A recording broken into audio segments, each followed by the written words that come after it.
Well, hello everybody, my name is Javier. I work at Lingora in the Digital Education Department. I have studied philosophy and I majored in philosophy of language. This is my area of expertise, so to speak. I speak Spanish as a native language, and I also speak German, French and English, and right now I'm learning Japanese. Hi, my name is Irene, or Irene. I come from Spain. I work here at Lingora at the teacher team department. I speak English, Spanish, French, German, and I'm giving Russian and Italian a try. I studied modern languages and translation, and then I completed a master's in intercultural communication. So she's an expert in these topics. So, I have a question for you today. That's gonna be, do you think language can be sexist? Such a question, right? Can language be sexist? I think before we answer that question, we have to ask ourselves what we're talking about, right? Because we do many things with language without realizing about it. We typically think that language is a tool that we use for communication.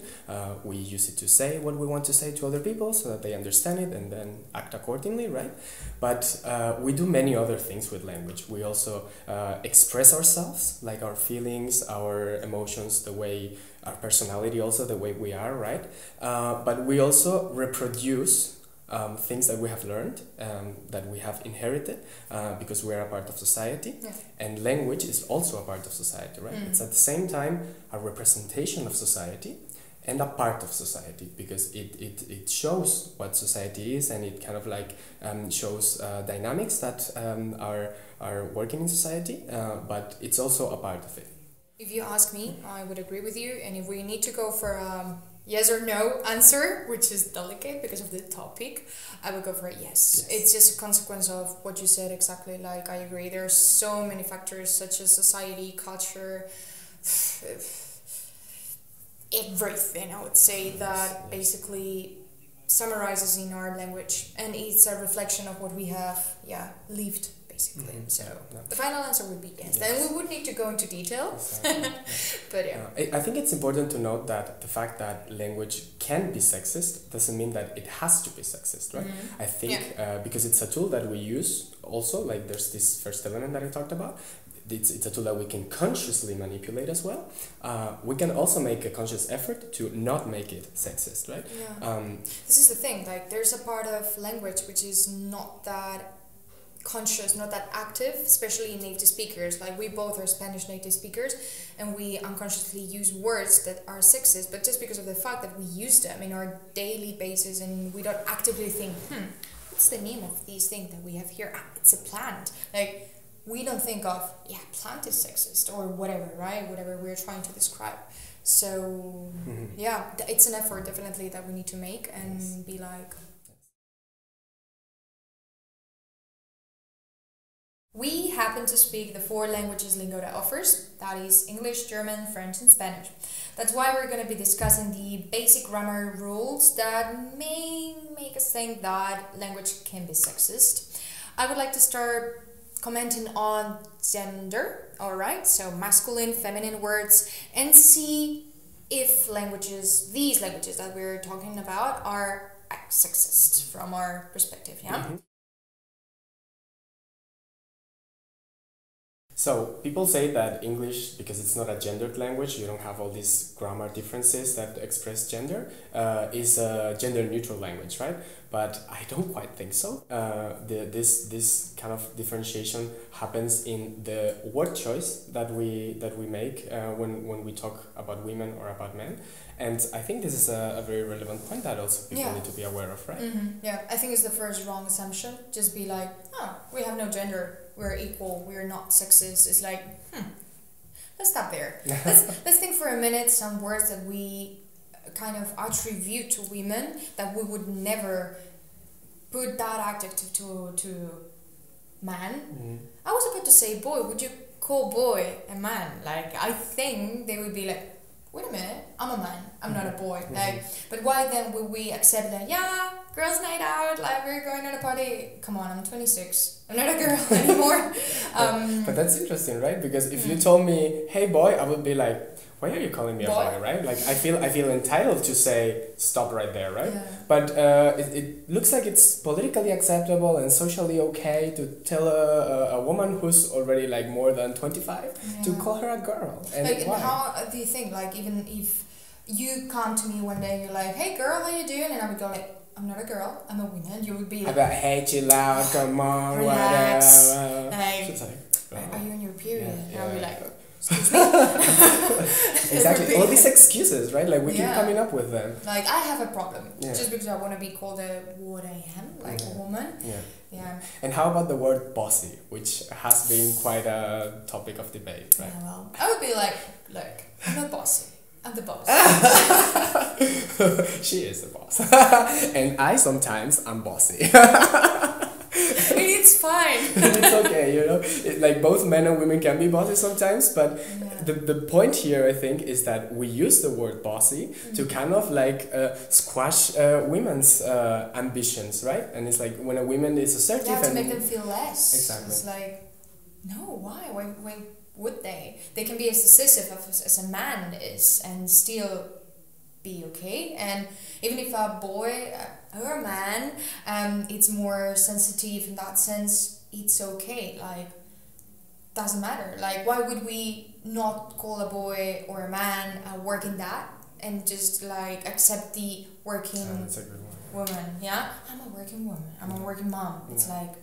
It's like you take for granted that a man is a working person, right? And a woman... he's doing that full time, that's it. Exactly. You have to point out that a woman is working or like a working mom or...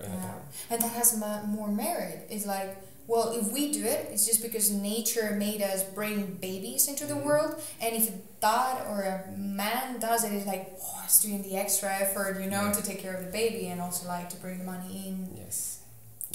Exactly. So this is a good. These are all good examples, I think, of how language is also a part of society, right? And as a society changes, I think we should all make a conscious effort of kind of changing the word choice that we do every time that we speak when talking about men and women, and really thinking about why do we find it okay to use certain words for men that we don't use for women, and the other way around, right? Yeah, because we can also think of other examples like mother tongue is not father tongue, and both my parents taught me the language I speak, so why, or even if like they taught me each different one, which happens, there's bilingual families, why would it be so weird to say, yeah, my father tongue it's I don't know, Chinese and my mother tongue is Japanese? That sounds weird.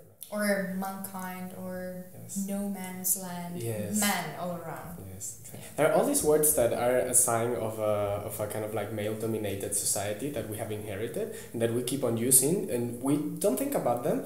But I think like right now, because society is changing, we should make the effort to also, I think we're all use. awakening, if that makes any sense, exactly. and trying to little by little change those factors that make us less equal. Exactly. To each other. Yeah. And you keep hearing this argument that you cannot change society or you cannot change people by changing the language, because that's kind of like a top-down approach. You're kind of like not seeing the real problem kind of argument. But I personally think that if society is changing and language is a part of society, then we should make an effort to make language change accordingly as well. We're going to talk now about German, and we're going to talk about professions as well, and other type of words that also kind of sexist. We know what the topic is today already. And not only words, because in German, as it happens also with French and Spanish, right, you also have grammar structures that have this gender difference, right?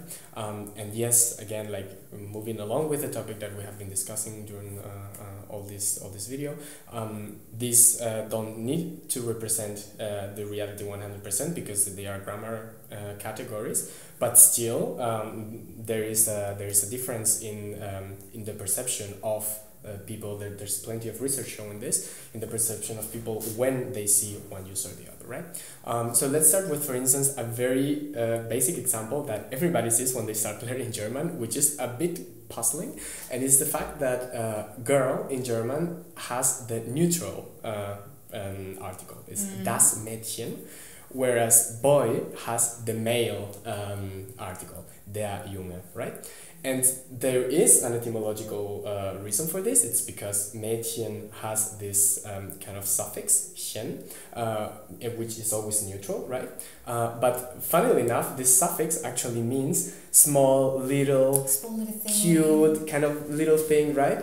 And you use it for the feminine word, right? For girl, you say das Mädchen. Because they are cute. Exactly, little. They're nice. They're so cool. But for boys, you don't use this. You don't say das Jüngchen, right? People would be like, why excuse is me. Exactly, people would kind of like not understand, right? Another thing, I think German, at least for those who learn it as a foreign language, is a very curious language when it comes to putting words together, right? Like you can take whatever and make a monster word out of it. What happens, for example, with the word Mannschaft? Yeah, Mannschaft. How would you call the women team of football? Exactly. There's no Frauenschaft. There's no Frauenschaft. Yeah.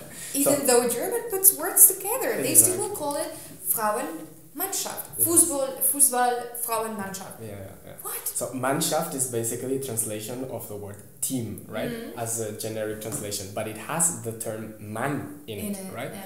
Which is the point where you say, yeah, that's not quite equal, right? Like even if you say Fußballmannschaft, you think of the men group of footballers that play together. Exactly. But if you want to specify that it's women, then you cannot replace man and go for Frauenschaft. Yeah. You have to say kind of this weird thing. It's a female group of male. Of men playing football. it's so weird. Yeah. But of course, this reproduces the social inequality that there is in society, in which male sports get way more attention than female sports, right? Which is also a problem. Yeah, that's another field Exactly. we could discuss for hours here. Exactly. Yeah. If you talk about like the World Cup, you're talking about the male football World Cup, right? Yeah. If we follow the logic that you were mentioning before, like why would a girl, if it's obviously female and we could use the feminine article, receive neutral article, das.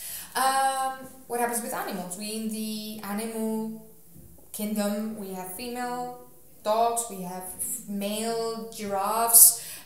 Why would then Germans, as a standard word, call a cat die Katze? So it's feminine as it is, and if you want to specify that your cat is called Sam and it's my cat, male cat, then you need to specify. It's like yeah. You have to be specific about it, right? If you talk about the generic cat, it's die Katze. Yeah. Right? Or why would an animal be neutral? Yeah. It cannot be. Like it has a genre for sure. Yeah, it's very interesting. But also moving back to the topic of professions, that's also very interesting. Also something that German learners get to see very, very, very at a very early stage of their learning process is that nurse is Krankenschwester, right?